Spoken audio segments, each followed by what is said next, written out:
Hello दोस्तों, आप सभी का the logical Indian YouTube channel में बहुत बहुत स्वागत है। मैं हूं एडवोकेट पंकज कुमार त्रिपाठी, लखनऊ से।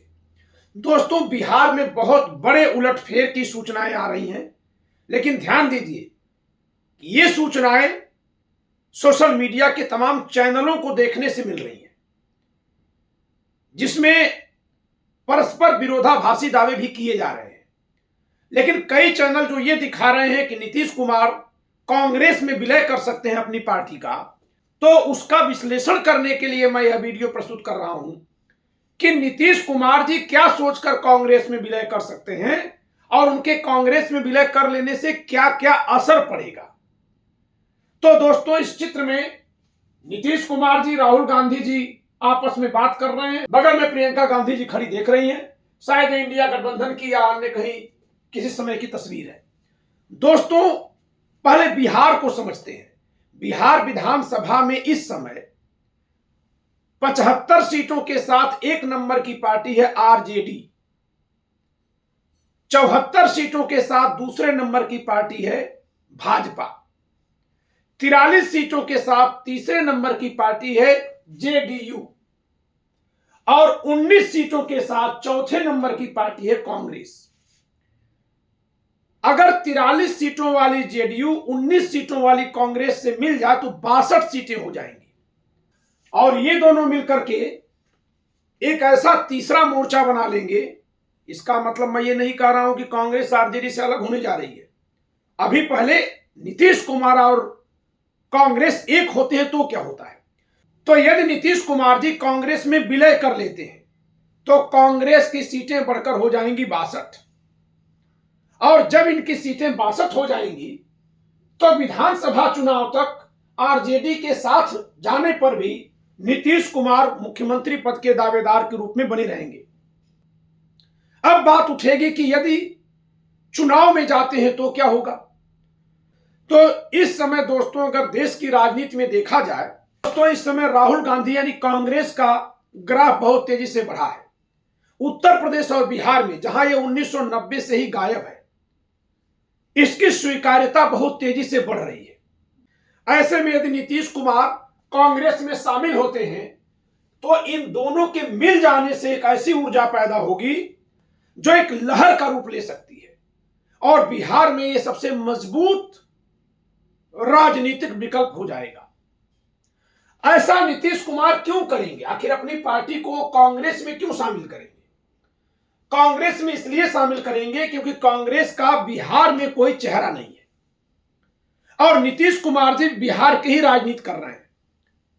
अगर नीतीश कुमार जी की ओर से देखा जाए तो इन्हें भली भांति पता है कि केंद्र में मोदी जी को हटाकर प्रधानमंत्री बन पाना किसी के लिए भी इस समय संभव नहीं है। क्यों संभव नहीं है? क्योंकि बीजेपी की अकेली 240 सीटें हैं और महज 32 सीटें ही कम हैं। तो शेष जो सीटें उनको जुटानी है, उनकी संख्या इतनी कम है कि उसको रोकने के लिए बहुत मशक्कत करके विपक्ष को सरकार वहां चलानी होगी और वो चल नहीं पाएगी। इसलिए नीतीश कुमार जी का ध्यान केंद्र में सरकार में जाने की बजाय बिहार की अपनी सत्ता, अपनी कुर्सी, अपने कुर्सियां बनाए रखने के लिए ज्यादा होगा। अब जब नीतीश कुमार जी कांग्रेस के साथ चले जाएंगे तो आरजेडी वहां कमजोर पड़ जाएगी। आरजेडी कमजोर पड़ेगी और नीतीश कुमार के निकल जाने से एनडीए वैसे ही कमजोर पड़ जाएगा। नीतीश कुमार के कांग्रेस से जुड़ जाने से नीतीश कुमार यानी जेडीयू और कांग्रेस दोनों का ग्राफ बहुत तेजी से बढ़ जाएगा, बहुत तेजी से बढ़ेगा। ऐसे में तेजस्वी यादव ने जो यह बयान दिया है कि नीतीश कुमार को अपनी तरफ लेना अपने पैर में कुल्हाड़ी मारने जैसा होगा, ये कांग्रेस में विलय करके आरजेडी के लिए वही कुल्हाड़ी तैयार करेंगे, लेकिन एक ऐसी कुल्हाड़ी जिसको साथ में लेकर चलने की आरजेडी की मजबूरी भी होगी। क्योंकि आरजेडी यदि नीतीश कुमार जब कांग्रेस में शामिल हो जाते हैं तो उस कांग्रेस से अगर गठबंधन नहीं करेगी तो कदापि सत्ता में नहीं आएगी, किसी कीमत पर सत्ता में नहीं आएगी, न तो भाजपा सत्ता में आएगी। अब ये जो धड़ा बनेगा कांग्रेस के साथ नीतीश कुमार का, इसके साथ गठबंधन कौन कर पाएगा? आरजेडी। चुनाव के बाद भी गठबंधन किससे हो सकेगा? केवल आरजेडी से। एक और विकल्प फ्यूचर में बन सकता है कि नीतीश कुमार फिर कांग्रेस छोड़कर अलग दल बनाकर भाजपा के साथ सरकार बना ले। यानी ऐसा करने से नीतीश कुमार के पास हमेशा सत्ता की चाबी रहेगी। और दोस्तों, 2005 से जब से नीतीश कुमार बिहार के मुख्यमंत्री बने हैं, तब से सत्ता की चाबी हमेशा वो अपने पास ही रखते हैं। कभी भी उनकी पार्टी पूर्ण बहुमत में नहीं आई, लेकिन न केवल वह सीएम रहते हैं, बल्कि वह एक दमखम वाले सीएम रहते हैं।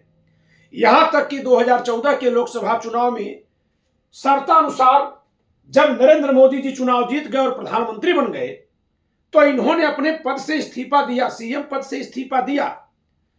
उस समय आरजेडी और जेडीयू के गठबंधन से ये सीएम थे, लेकिन आरजेडी को इन्होंने अपना सीएम बनाने का मौका तब भी नहीं दिया जब इन्होंने इस्तीफा दिया, बल्कि इन्होंने अपनी पसंद के, अपने ग्रिप में रहने वाले नेता समझे जाने वाले उस समय जीतन राम मांझी जी को सीएम बनवाया और बाद में जीतन राम मांझी को हटवा भी लिए। आरजेडी उस समय जीतन राम मांझी के पक्ष में खड़ी होने की हिम्मत भी नहीं कर पाई कि नीतीश कुमार का रास्ता बंद कर पाए। तो ऐसे में नीतीश कुमार इस समय भाजपा और आरजेडी दोनों को निशाने पर लेंगे, क्योंकि आरजेडी के बयानों से यह साफ हो गया है कि जहां तेजस्वी जी ने कहा कि अब ये टायर्ड और रिटायर्ड है और इनको साथ में लेने का मतलब अपने पैर में कुल्हाड़ी मारने जैसा है, वहीं लालू जी ने जब बुलाया भी तब भी कहा कि हम उनकी गलती माफ कर देंगे, आए साथ में मिलजुल कर काम करें, साथ में मिलजुल कर काम करें। यानी नीतीश कुमार के प्रति जो लालू जी का दरवाजा खोलने का संदेश है, वह उस तरह से नहीं है जैसे इसके पहले हुआ करता था। वह बुझे और दबे मन से है। वो ये दर्शाने वाला है कि उनकी नजर में अब नीतीश कुमार कहीं कुछ बहुत ताकतवर नहीं बचे हैं, इसलिए वो एक कृपा कर रहे हैं कि हम माफ कर दे रहे हैं, आइए हमारे बगल में बैठ जाइए, साथ में काम करें। कुछ इस तरह का बयान उनका है, उनकी बॉडी लैंग्वेज है। ऐसे में हमेशा ही मुख्यमंत्री पद पर बने रहने वाले और बने रहने की इच्छा रखने वाले नीतीश कुमार जी यदि कांग्रेस में विलय कर लेते हैं तो इनको एक साथ कई फायदे मिलेंगे। एक तो इनकी पार्टी टूटने से बच जाएगी, क्योंकि विधायक दल जो आज टूटते हुए दिख रहे हैं वो इसलिए टूटते दिखेंगे क्योंकि उनको लग रहा है कि अगला चुनाव कहीं हार न जाए नीतीश कुमार भाजपा से अलग होकर, तो भाजपा की तरफ अपनी राहें बनाने के लिए वो टूटते हुए दिख रहे हैं।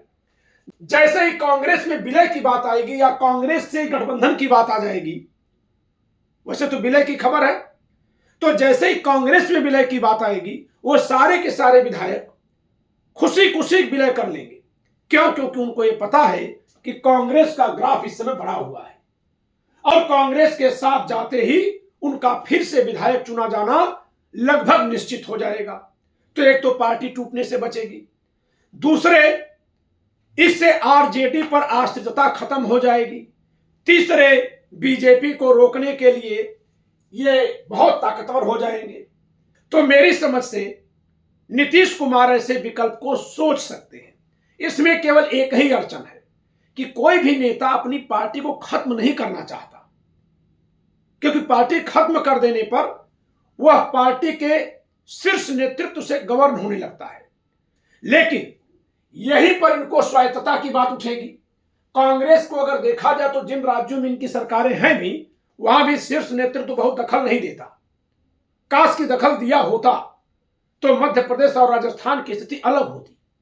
तो ऐसे में भले ये कांग्रेस में रहेंगे, लेकिन बिहार में ये कांग्रेस के समझिए तो स्वायत्त प्रमुख होंगे। तो शायद इस तर्ज पर एक समझौता हो जाए। कांग्रेस को क्या फायदा मिलेगा? नीतीश कुमार जी के आते ही कांग्रेस को एक बहुत बड़ी उछाल मिल जाएगी कि तमाम क्षेत्रीय दल इसकी तरफ आने लगेंगे। नीतीश कुमार यदि विलय कर गए तो ये जान लीजिए कि अनुप्रिया पटेल भी संभव है कि कांग्रेस की तरफ जाने की सोचे 2027 के चुनाव से पहले। तो ये सारी कवायद या जितनी भी विश्लेषण है, ये सब उस सूचना पर आधारित है जो सोशल मीडिया में पत्रकार अपने को कहने वाले लोग आपके बीच में ला रहे हैं, हमारे बीच में ला रहे हैं। मैं पत्रकार नहीं हूं, मैं विश्लेषण करने वाला व्यक्ति हूं। हां, डीवी लाइव के संस्थापक वोहरा साहब ने कल कहा है कि हमें नहीं पता कि ये खबरें कहां से कौन ला रहा है, लेकिन मैंने ये देखा कि वोहरा साहब ने जो ये कहा है कि हमें नहीं पता कि खबरें कौन ला रहा है, हमें तो नहीं कहीं दिख रहा है कि नीतीश कुमार जी कहीं यहां से वहां जा रहे हैं, उनके चैनल की उस वीडियो को बहुत मामूली लोगों ने देखा, जबकि उन चैनलों पर दर्शकों की बाढ़ है जो रात दिन यही दिखा रहे हैं कि अब नीतीश कुमार ने ये पाला बदला, तो अब वो पाला बदला, तो बिहार में समीकरण बदल गया, तो अब नई बैठक हो गई, तो भागे भागे अमित शाह पहुंचे पटना, तो शिंदे ने कर दी बगावत, तो अजीत पवार साथ छोड़कर गए। इस तरह की जो न्यूज दिखाने वाले चैनल हैं उनको आप बहुत पसंद कर रहे हैं, खूब देख रहे हैं। तो इसीलिए मुझे डीवी लाइव के संस्थापक वोहरा साहब का वीडियो देखकर ऐसा लगा कि ये सच है कि झूठ है ये कोई नहीं जानता, लेकिन अगर ये सच है तो क्यों हो सकता है, और झूठ होगा तो क्यों होगा, दोनों पर व्याख्या तो की जा सकती है। इसलिए मैं ये वीडियो आपके बीच में प्रस्तुत किया हूं। इस वीडियो में इतना ही। वीडियो को लाइक करिएगा, शेयर करिएगा, चैनल सब्सक्राइब न किया सब्सक्राइब करिएगा। जय संविधान।